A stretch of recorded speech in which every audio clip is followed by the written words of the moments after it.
I believe it's still hard to measure how fruitful it's been, the whole program, and to be a part of the Columbia Women Leadership Network for myself and for every other woman that's taking part on this cohort, especially in such a difficult time we're going through, all of us in Brazil. Especially, we're having enormous challenges to deal, every one of us in our own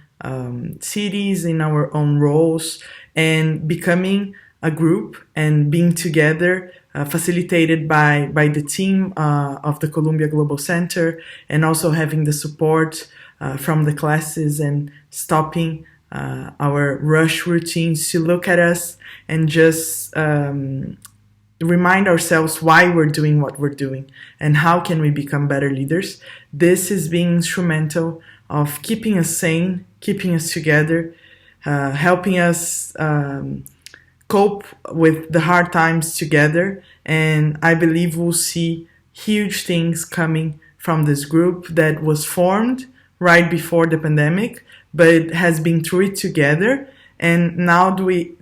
with all the classes and everything that we're going through, I'm pretty sure we'll have amazing stuff to accomplish together in our projects,